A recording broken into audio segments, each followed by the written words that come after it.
हरियो डाँडा माथि हलो जोड्ने साथी ओहो माले हो तारे हो त्यस्तो टाइपको गीत पो हुनुपर्छ। यो भैँसीको साडीले हरियो नभइकन दुधै दिँदैन। आफ्नो घरमा यही फुटेको भुत्ला मात्रै छ, के गरिए?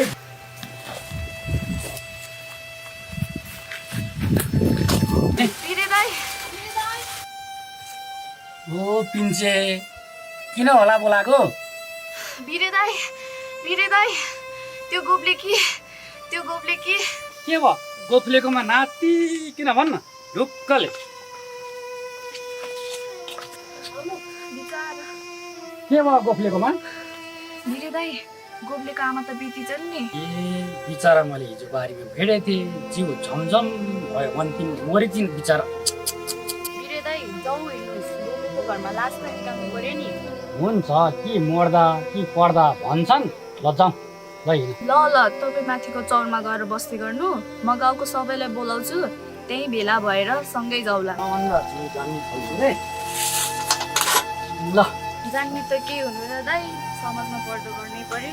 हजुर जाँदै गर्नुहोस्, म कुन्डी काका र अरूलाई बोलाएर आउँछु। ल छिटो गरेर आऊ। ल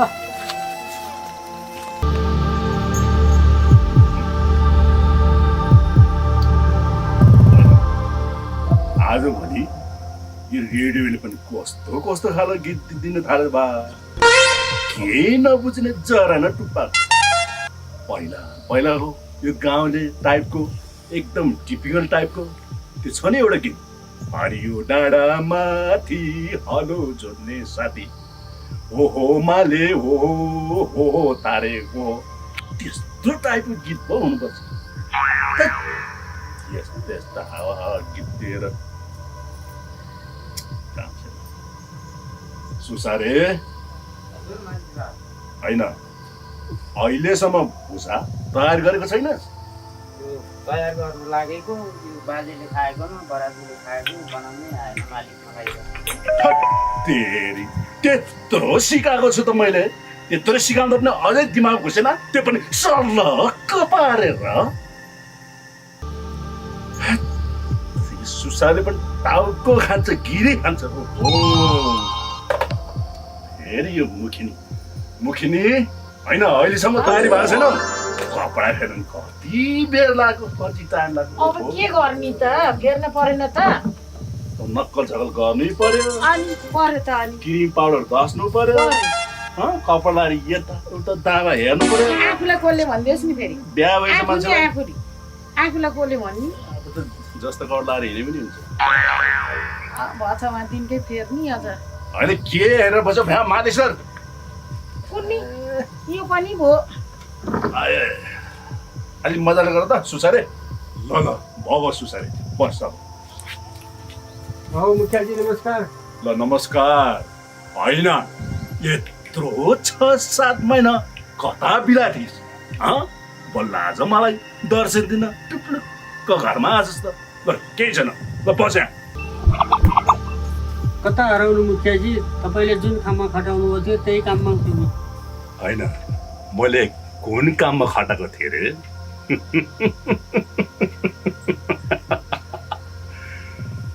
मुखिनीजी, हजुर मेरो अन्डरमा यस्ता कामदारहरू त कति छन्। अनि तँलाई मैले के काम लागेको थिएँ रे? कुन काम हुन्थ्यो र मुखियाजी? त्यही पल्लो कामको ढाडको काम त हो, हजुरले गराएको। ए हो त, सर्लक्क पारेर। सुन केटा, तैँले त्यो ढाडको काममा कतिले कति पैसा दिए, कतिले अनाज कति दिए, त्यो सबै हिसाब किताब राखेको छस् नि? सब ठिक छ मुखिया बा, 3 महिनासम्मको हिसाब किताब सब मैले राखेको छु। विस्तारमा सबै कुरा बताउँला नि। हाम्रो गाउँको गोफलेकियामा मरिन्छन्, सागर जानु पर्ने थियो, अलिकति पैसा दिनुहुन्छ कि भनेर आएको। कहाँको मालिक साहब, यी गाउँलेहरूलाई त पैसा दिनु। सुसारे, तैँले त एकदम सही कुरा गरिस् त।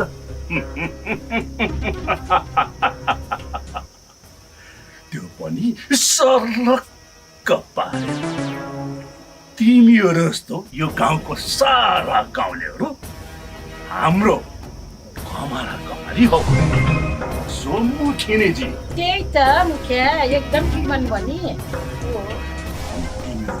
त हाम्रो जुत्ता मुनिको धुलो हो ठिकै छ अहिले शोक परेको घरमा जाँदै रहेछस् भने तँलाई कति पैसा चाहियो 10 रुपियाँ चाहियो मुखियाजी।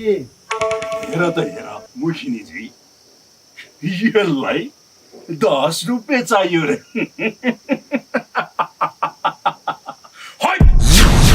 मलाई 10 रुपियाँ चाहियो त यहाँबाट खुरुक्कै हाल्छस् कि तँलाई यो कुकुर थुन्ने घरमा थुनिदेऊ हस् मुखियाजी 10 रुपियाँ चाहियो।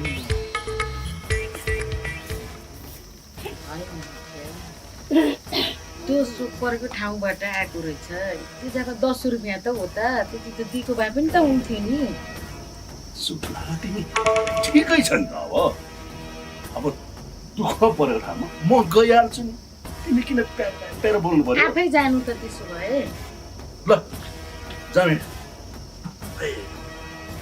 यो थन्काएर आइहाल मेरो पछि पछि बुझिस् नि लाग्यो